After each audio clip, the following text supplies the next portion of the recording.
Bonjour, bonsoir, merci d'être là, notre podcast Asian Echo. Et du coup, on a notre invité, Simène Wang. Est-ce que tu peux te présenter?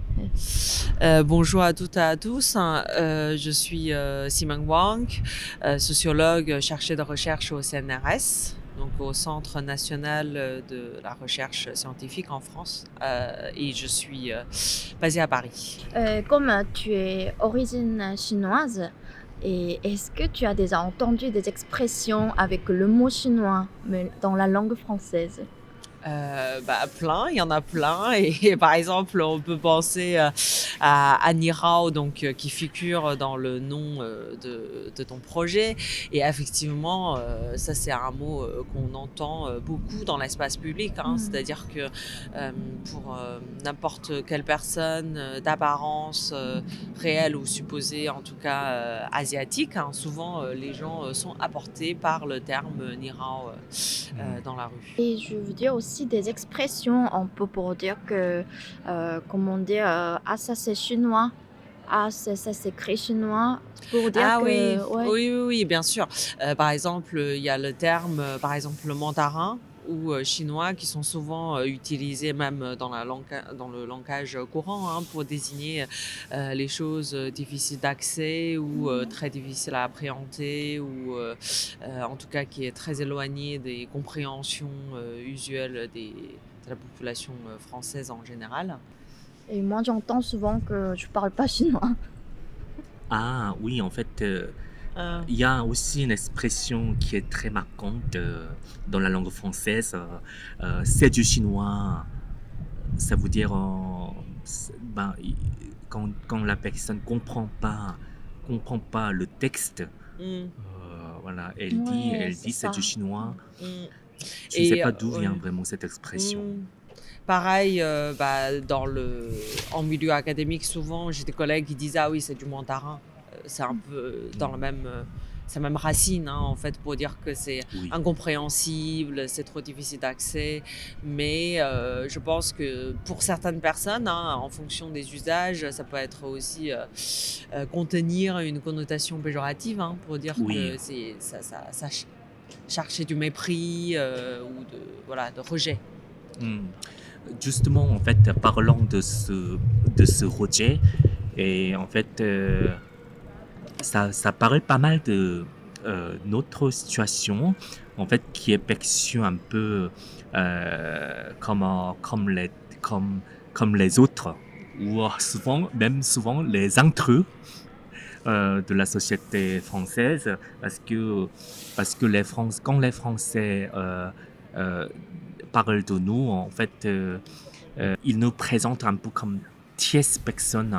On n'est pas comme eux. Par exemple, justement, la question, c'est du mandarin, etc. Ouais, c'est pas de nous. Ça implique le sens où c'est pas de nous, c'est pas de notre propre culture, c'est pas quelque chose de familier de Mmh. nous. Mmh. Donc c'est un peu une façon de nous traiter comme, comme, comme quelqu'un venant de l'extérieur, Mmh. exotique. Mmh. Mmh. Oui, il y a Ouais, beaucoup de ouais. forums. Est-ce que du coup, parce que tu as fait beaucoup de recherches sur le racisme anti-asiatique, tu trouves qu'il y a un forum plus populaire pour décrire qu'est-ce que c'est vraiment le racisme anti-asiatique? Il y a beaucoup plus de peut-être exotisation, ou il y a un peu plus de moquerie, où il y a vraiment une violence physique. Parce que Mmh. chaque fois on Hmm. parle de racisme anti-asiatique, beaucoup de gens ont un peu mal à accepter qu'il y a le racisme anti-asiatique en France. Oui, je pense que en fait, ce que Diego a dit tout à l'heure, cette forme d'altérisation, en fait, c'est vraiment marqué par la distance sociale entre une personne qui est née en France sans origine immigrée et ce ressenti que tu as décrit tout à l'heure entre une personne, on va dire, peut-être dite blanche et une personne racisée comme perçue comme étant asiatique. Je dirais que c'est assez.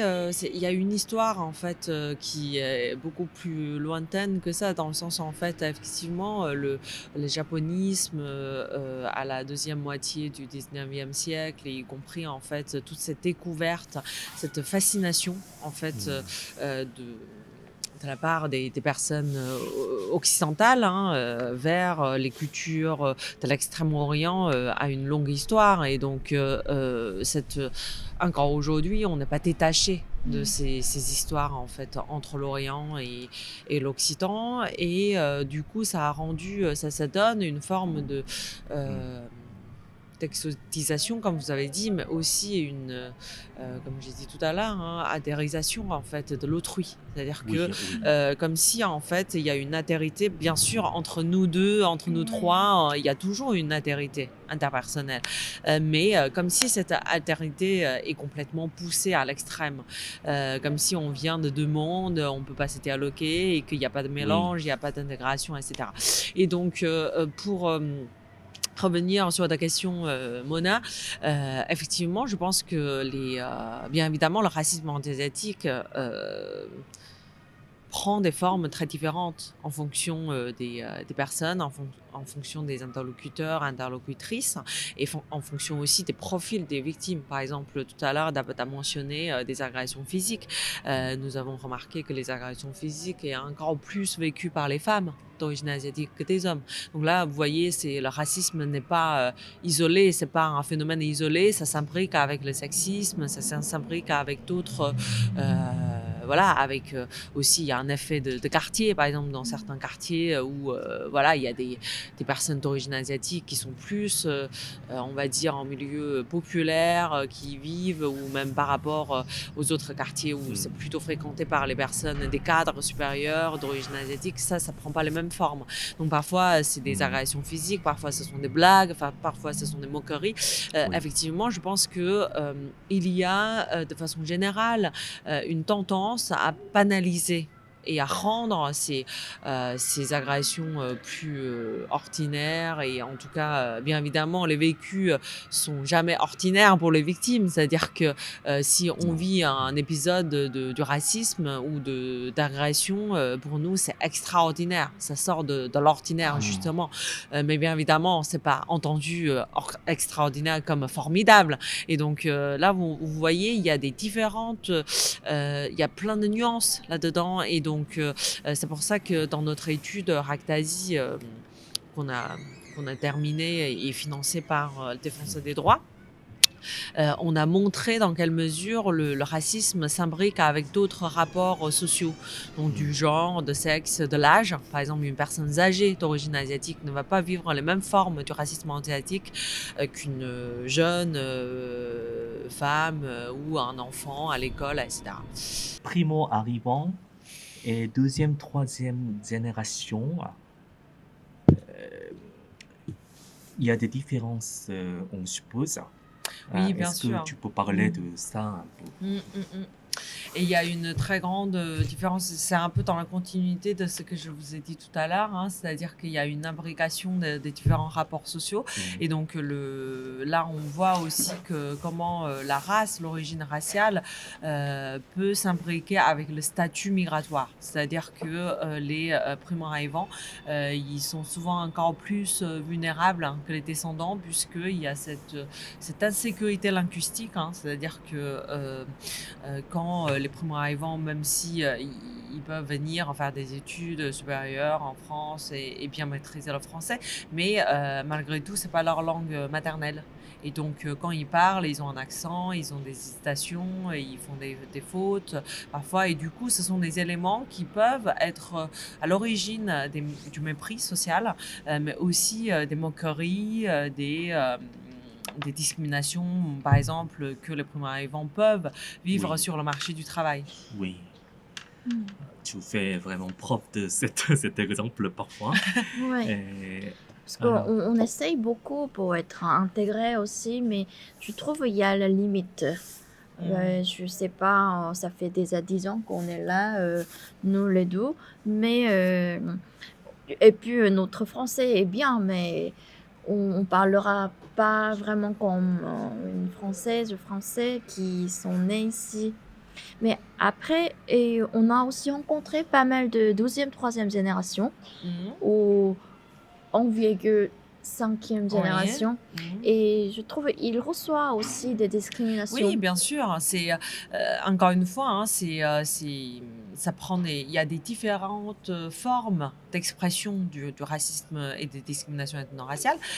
C'est pas parce qu'ils ils parlent d'un français parfait que les descendants et descendantes d'origine asiatique ne sont pas victimes ces traitements différenciés. Et bien évidemment, parfois justement, ils se sentent encore plus concernés par ce phénomène puisque ils sont des Français et Françaises à part entière et ils sont nés en France et ils ont la nationalité française, mais souvent ils et elles ont été traités différemment parce que ils ont un visage asiatique, ils ont un nom de famille qui pourrait être apparenté à une origine ethno-raciale. Et donc, nous, on a parmi nos enquêtés, il y a des personnes qui sont nées, c'est marqué, qui sont nées en France et quand ils cherchent du boulot sur le marché du travail, ils envoient des CV comparant à leurs camarades de classe de la même promo, ils n'arrivent pas à obtenir des entretiens. Et quand ils arrivent en entretien, souvent l'une des premières questions qui ont été posées, c'est que est-ce que vous parlez français voilà. ou est-ce que voilà, vous avez un titre séjour valable en France, alors que c'est marqué que la personne est née en France. Et donc, ce type de vécu, il y en a beaucoup. Et du coup, tout nous dit quoi ça nous dit que les descendants et descendantes, même de nationalité française, sont pas du tout épargnés de ce phénomène. Mais est-ce que, parce qu'il y a beaucoup d'origines asiatiques, chinoises, coréennes, japonaises, vietnamiennes, etc. Et est-ce qu'ils reçoivent les mêmes choses? Non. Justement, ça c'est aussi dans la continuité de ce que nous avons qualifié de la diversité des formes du racisme et de discrimination. C'est que effectivement, il y a les personnes d'origine japonaise et par rapport une personne d'origine cambodgienne ou vietnamienne, c'est pas toujours les mêmes formes d'expression du racisme, puisque il n'y a pas les mêmes parcours ni trajectoires individuelles. Donc les gens ils viennent pas forcément pour les mêmes raisons, ni leurs parents. Et aussi il n'y a pas les mêmes rapports de force entre ces pays. Par exemple, on voit que les Chinois et les personnes les citoyens chinois ont été davantage ciblés par le racisme anti-asiatique pendant le temps de la pandémie de Covid-19, parce que c'est en lien avec le lieu d'origine de ce virus, mais c'est aussi en lien avec les enjeux géopolitiques. La Chine est très mal perçue sur la scène internationale. Donc, toutes ces tensions traversent aussi les interactions interpersonnelles. Et donc, ça fait partie des représentations sociales qui nous entourent. Donc, c'est pour de répondre très rapidement, c'est pas du tout le même, c'est pas du tout la même Oui, forme. on projette en fait effectivement l'image de chaque pays qu'on a chez les Occidentaux. Là, Projette, oui. chaque individu, en Oui. fait, à chaque individu Oui. de chaque pays. Tout à fait, C'est ça. tout à fait. Oui, tout à fait. Mhm. Et en plus, c'est parce que en tant que coréenne, en tout cas, on me prend toujours chinoise. Tout le temps, on m'appelle chinoise ou ni hao. Et en fait, ça, c'est le fait qu'on perçoit une chinoise, ça me gêne, mais c'est pas forcément parce que j'aime pas la Chine, c'est pas du tout en vrai. Mais cette, en fait, généralisation qui Ouais. me gêne, mais quand chaque fois je parle de ça, on dit, mais pourquoi il n'y a pas d'un problème, être ils perçoivent. Mais c'est Ouais, un manque de respect terrible et surtout, pourquoi c'est pas parce que nous avons une proximité de visage ou c'est des ça. traits physiques Hmm. qu'on devra être confondu en permanence. C'est comme si une personne, un Italien en Asie qui a été en Oui. permanence appelé par les Asiatiques le français. Je pense qu'il sera pas très content. Hmm. Et donc c'est un peu, je pense que parfois il faudrait inviter le public, hein, le grand public, je veux dire la population française en général, hein, quelle que soit l'origine ethnique, mais et surtout peut-être les personnes issues de la population majoritaire, à réfléchir, à transposer un peu ces réflexions dans un autre contexte. Hmm. Il suffit en fait juste d'avoir un petit peu de sens, de euh, réflexivité, je dirais, c'est-à-dire d'être capable de se mettre Hmm. à la place de l'autre Hmm. pour comprendre ce que l'autre a vécu et Hmm. reste quand même très désagréable, hein, donc, Hmm. Alors, parlant de ce racisme ordinaire, ou même pas racisme, mais en tout cas des épisodes en tout cas désagréables euh, euh, sur les personnes asiatiques, que ce soit stéréotypé, en tout cas toutes ces questions-là, on aimerait bien aborder ça parfois en groupe non mixte, c'est-à-dire des gens qui ont eu même expérience, mais voilà, dans ce cas-là, on partage, ce serait plus efficace d'aborder ce sujet, mais la France, en fait, a cette tradition républicaine qui déjà interdit alors tout recensement visant à comprendre la population selon leur ethnicité. Euh, et puis, tu comprends évidemment le contexte parce que la France a vécu le passé marqué par un génocide sous le régime collaborateur Vichy. Donc en fait, pendant la guerre, hein, selon le recensement, on se rend compte quelles sont les populations, par exemple juifs, etc. Après, ça facilite la maltraitance, voire même génocide. Donc, mais si cette interdiction c'est trop insisté, ça ne favoriserait pas des personnes concernées de parler du problème que subissent par exemple les minorités ethniques parce que donc, ces grands motos qui vous dit que tout l'homme est né égaux, donc en fait pas question de diviser les ethnicités, on est tous mixtes, mais ça en réalité, ce n'est pas le cas. Donc, en fait, du coup, ce raisonnement qui est très difficilement être mis en cause.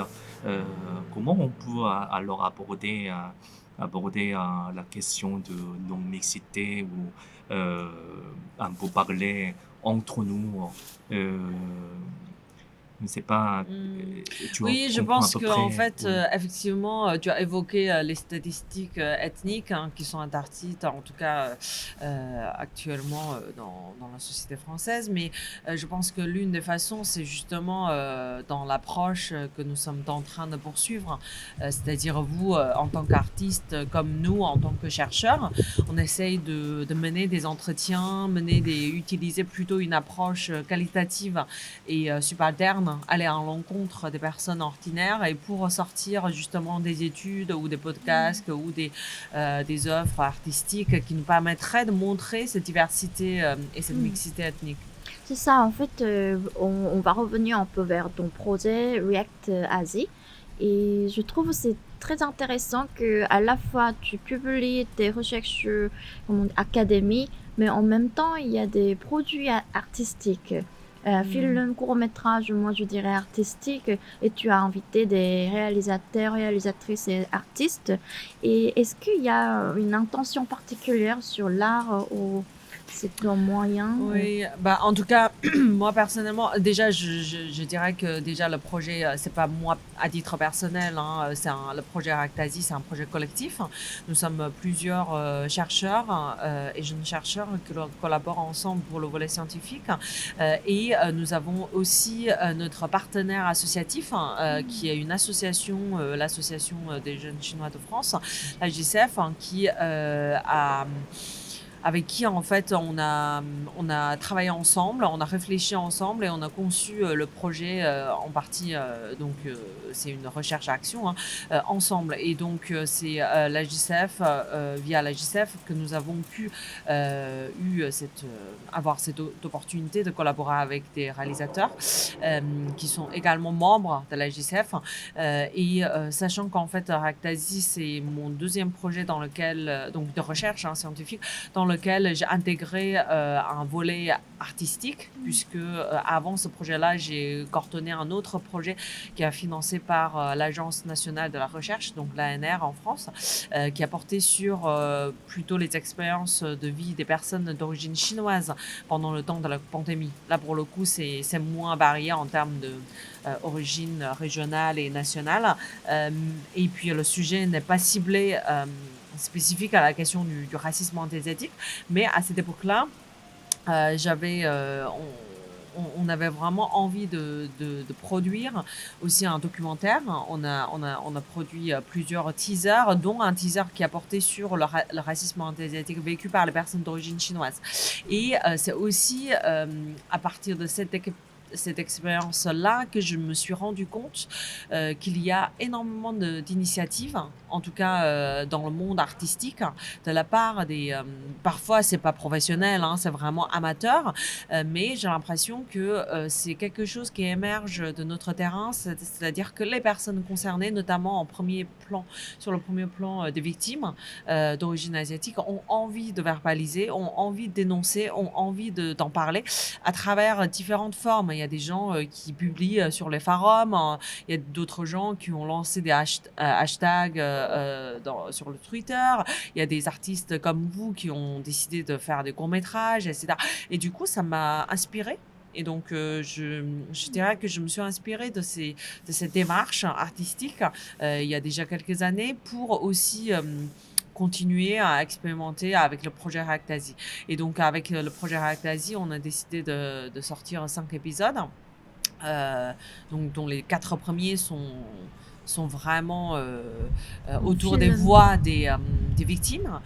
Et puis, le 5e est plutôt la parole des chercheurs. Et en tout cas, on estime que c'est une des façons assez efficaces pour parler au grand public, parce que en réalité, mes articles et nos articles scientifiques, je sais pas combien de gens les ont lus, et surtout par des collègues.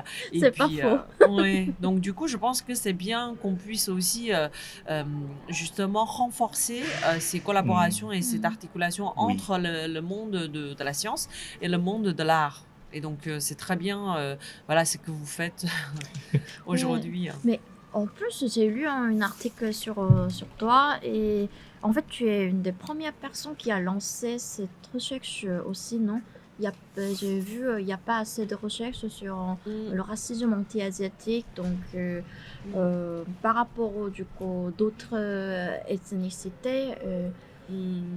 Oui, je pense que justement, le projet Aractasi est la première enquête empirique en sociologie qui a inclus différentes populations en provenance de l'Asie de l'Est et du Sud-Est, sachant que il y a d'autres études, un peu comme ce que nous avons fait avant, hein, avec ce projet ANR sur Covid.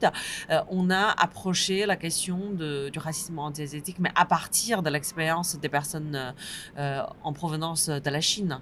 Et donc, c'est partiel. Et nous, notre enquête Aractasi, on a vraiment d'emblée, en fait, problématisé maîtriser le sujet et en ciblant les personnes qui ne sont pas uniquement les personnes d'origine chinoise, mais aussi on a voulu inclure les personnes en provenance de différents pays et en réalité on a interviewé 32 enquêtés, hommes et femmes, en provenance de 9 pays et régions de l'Asie de l'Est et du Sud-Est. Donc on a une variété d'expériences vécues qui nous permettraient justement de raffiner notre analyse, parce qu'effectivement, comme je vous ai dit tout à l'heure, le racisme anti-asiatique vécu par une personne d'origine chinoise ne sera pas forcément le même qu'une personne d'origine coréenne aurait vécu en France. Donc c'est très important de pouvoir les comparer. Oui. Très bien. Souvent, en fait, des réalisateurs de ce type de questions, en fait, souvent, tu vois, qui sont souvent personnes blanches, parce que, en fait, ça donne un peu ce cadre-là. Les personnes racisées asiatiques, ils sont plutôt victimes ou bien agresseurs, donc un peu objectifiés, mais ce qui analyse ça sont plutôt des blancs européens. En fait, il est aussi important de briser ce stéréotype. Donc, en fait, très important d'avoir dans l'équipe un peu réalisateur ou comment dire, des gens racisés. Est-ce que c'est le cas de votre projet? Oui, tout à fait. Pour notre projet ANR, Migraïchi Covid, les 2 réalisateurs avec qui, une femme et un homme, avec qui on a collaboré sont tous les 2 en provenance d'origine chinoise. Et pour le projet Ractasi, pareil, même si l'un des réalisateurs a porté un nom de famille occidentale, mais lui, il est d'origine asiatique également. Et donc pour le deuxième réalisateur du projet Ractasi, c'est une personne primo-arrivant. Donc il y en a un qui a grandi en France et l'autre qui a immigré en France tardivement. Donc les 2 personnes sont également d'origine asiatique. Donc pour moi, il est important ce changement de paradigme, c'est-à-dire que qui étudie le phénomène du racisme anti-asiatique, bien évidemment, ça concerne en premier lieu les personnes d'origine asiatique, mais souvent les victimes sont des personnes d'origine asiatique, mais le phénomène est étudié par les personnes d'origine non asiatique. Et donc il y a un prisme, il y a un regard déjà en quelque sorte, je dirais pas biaisé, mais en tout cas qui n'est pas c'est pas un regard de l'intérieur, quoi. On va dire, pour moi, il est important de réfléchir et de déconstruire cette hégémonie qui existe aussi dans le milieu de la recherche, hein, comme j'imagine dans le milieu de l'art. Aussi de journalisme aussi. Oui, tout à fait. Oui, tout à fait, tout à fait. Et donc, je pense que c'est très important de combiner justement ces regards à la fois venant de l'intérieur et de l'extérieur, parce que pour nous, en tant que chercheurs d'origine asiatique, comme vous, hein, en tant qu'artistes d'origine asiatique, je pense que nous, on arrive à dégager, à combiner ces regards à la fois de l'intérieur, parce que on partage les mêmes origines, les mêmes cultures, les mêmes langues, et aussi d'avoir un regard de l'extérieur en tant que chercheur, en prenant la distance scientifique, justement la science, la distance, et aussi en menant en fait des réflexions épistémologiques, on arrive à aussi avoir du recul, hein. J'imagine pour vous en tant qu'artiste, c'est pareil. Donc je pense que c'est vraiment important d'avoir les 2, parce que sinon on est encore pris et prise vraiment dans cette hégémonie occidentale.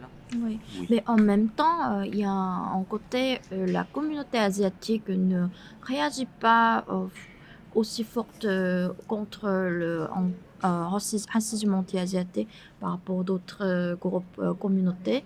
Et dans ce cas-là, on réagit bien. Je pense que toi, tu as étudié vraiment et tu as sorti des films, collaboré des gens, nous aussi. Oui. Mais il y a une perception comme ça aussi. Qu'est-ce que tu en penses? Bah, je pense que déjà, on peut répondre, expliquer ce phénomène par plusieurs facteurs, parce que l'une des premières raisons, je dirais la plus importante, c'est lié à la composition démographique de ces populations d'origine immigrée asiatique, hein, puisque si on regarde un peu les vagues migratoires et l'histoire de ces migrations asiatiques bien au pluriel, on est relativement nouveau et nouvelle, hein, sur le sol français par rapport aux personnes d'origine maghrébine et africaine, etc. Et donc pour moi, il y a un effet générationnel, dans le sens où en fait, il a fallu attendre, dans un entretien que j'ai accordé à Mediapart, je ne sais pas si vous avez eu accès, mais en tout cas avec le journaliste, hein, qui est un Oui, journaliste oui. d'origine maghrébine, il est très sensible à ce sujet aussi. On a discuté, on est parvenu à l'idée qu'effectivement, il a fallu attendre un temps d'insertion professionnelle, hein. J'aime pas trop le terme intégration, mais en tout cas, il a fallu qu'il y a des journalistes, Oui. des artistes, des chercheurs d'origine maghrébine, asiatique, ainsi de suite, hein, pour pouvoir porter cette voix justement de l'intérieur. Et donc, je pense que ça va pas tarder à venir. Déjà depuis 10 ans et même 20 ans, Oui, hein. depuis 10 ans, je dirais qu'il y a déjà Oui. une multiplication des démarches, etc. C'est ça. On a quand même trop attendu, mais c'est pas notre faute d'ailleurs, mais en fait, déjà, en attendant, ce type de racisme ordinaire se produit tout le temps. Là, quand on réagit parfois comme réaction venant des gens qui ont lancé cet acte ou autre, ils disent parfois il faut pas être trop susceptible par rapport à ça. Par exemple, ça un peu, ça donne un peu l'effet de blocage psychologique Oui. Ouais, en venant plus, de vous la êtes victime. calme, vous êtes sage, Voilà. et Cette ouais, image de docilité. oui, Donc vous êtes voilà. trop sensible. Justement, c'est l'une des particularités, je pense, spécificité du racisme anti-asiatique, c'est que ça prend une forme souvent, on a dit ordinaire, mais aussi banalisée. C'est-à-dire que c'est ça. vraiment, ça réside dans des faits, on va dire, que les gens vont qualifier de banal, hein. C'est-à-dire que une blague, une plaisanterie, ou bien simplement la non-reconnaissance des compétences, par exemple, ou encore le manque de politesse, par exemple, entre des collègues. S'il y a un collègue ou une collègue d'origine asiatique, les gens vont se permettre de ne pas reconnaître ces compétences qui seraient équivalentes aux autres, hein, ou éventuellement assigner les tâches, par exemple, on dirait domestiques ou en lien avec care. Là, je vous donne un exemple.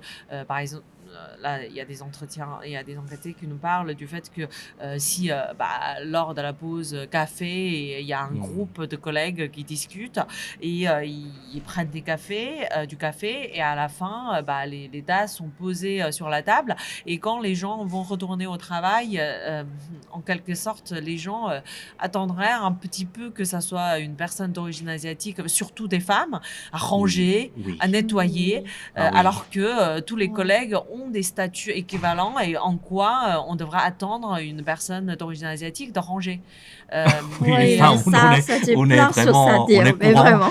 On a même l'air un peu résigné par rapport à ça. Oui. Bon, après, il y a une pression un peu sociale aussi. Et puis, s'il y a une personne qui doit ranger, et pourquoi ça tombe toujours sur une femme asiatique? Oui. Et en plus, pour la cuisine, pareil, il aimerait goûter le plat. Et puis, on le met souvent facilement, peut-être trop facilement, à la cuisine ou ranger. Mais même C'est ça, c'est-à-dire en fait tout ce que vous avez décrit comme l'exemple que je vous ai donné, c'est un phénomène, c'est le processus de racialisation, hein. C'est-à-dire qu'on est tous racialisés en permanence en fait dans la vie sociale. Effectivement, le racisme, c'est en quelque sorte pousser cette racialisation à l'extrême, avec une hiérarchisation justement entre les différents groupes ethniques et ethno-raciaux. Donc, en fait, cette hiérarchisation interne, ça peut exister aussi entre les groupes asiatiques, c'est-à-dire Ouais. souvent déjà les sociétés dominatrices, elles cherchent à diviser d'autres solidarités en disant que les Chinois et les Japonais et les Coréens sont différents. Parfois, ça affecte aussi Bien sûr. notre conscience intérieure, c'est-à-dire Tout à fait. par exemple, lors de la fête du Nouvel An lunaire, ça focalise des groupes communautés chinois et vietnamiens, mais pas assez coréens parce que les Coréens aussi le fêtent. Et parallèlement, les Coréens, les Japonais peuvent penser aussi dans la société occidentale, et ils peuvent être pris comme venant des pays développés, donc ils sont à peu près différents que les autres tout à fait. asiatiques. Donc c'est un peu cet conflit ou un peu conscience interne. Là, on peut peut-être améliorer pour notre solidarité, voilà, Bah, tout pour à ne fait, pas être c'est un divisé. constat. Oui, Hein. Je oui, pense que oui. ça fait partie des résultats que nous avons montrés dans notre Oui. rapport React-Asie, qui est totalement accessible en ligne. Là, je fais une petite pub pour notre rapport. Oui, Et, on serait Ouais. ravis de... Oui, Voilà. et donc, bien évidemment, il y a une hiérarchisation sociale à l'intérieur de ces groupes dits asiatiques, et c'est en lien, bien évidemment, avec le degré de développement des pays, donc ce que vous avez dit tout à l'heure, tous les deux, mais c'est aussi en lien avec les histoires coloniales et post-coloniales et les histoires de guerre à l'intérieur de cette partie de l'Asie. C'est-à-dire que le Japon a colonisé pendant plusieurs siècles, plusieurs décennies, pardon, je prie de bouffer Taïwan, par exemple, et il y a eu la guerre sino-japonaise, et donc il y a des rapports de force qui existent, qui préexistent avant que les personnes d'origine asiatique arrivent en France. Et donc ça complique encore la situation et notre analyse. Et je pense que ça, c'est quelque chose qu'on devra prendre en compte. Et d'ailleurs, notre projet React-Asie a bien montré que les personnes d'origine japonaise, souvent, ils ne se sont pas concernés par le racisme anti-asiatique. C'est-à-dire qu'ils vont se dire que oui, ça existe, le racisme anti-asiatique, mais les victimes sont plutôt des personnes d'origine chinoise, d'origine vietnamienne, et moi, je suis différente d'eux, et qu'il y a aussi cette démarche et cette volonté de se distinguer d'eux, qui se développe chez les personnes d'origine japonaise. Je pense que ça, c'est quelque chose qu'on devrait creuser plus, en tout cas sur le plan scientifique, et pour essayer de mieux et de voir dans quelle mesure on pourrait développer des moyens de solidarité, on va dire, pan-asiatique, comme ce qu'on a pu voir aussi dans certaines sociétés comme aux États-Unis ou au Canada et ça. Mais en France, pour l'instant, ça ne prend pas. Mais je pense que c'est aussi lié à, justement, à nouveau une fois, aux histoires migratoires de ces personnes. Voilà, je pense que c'est une très bonne question. Oui, déjà on parler de ce constat, c'est déjà un bon début.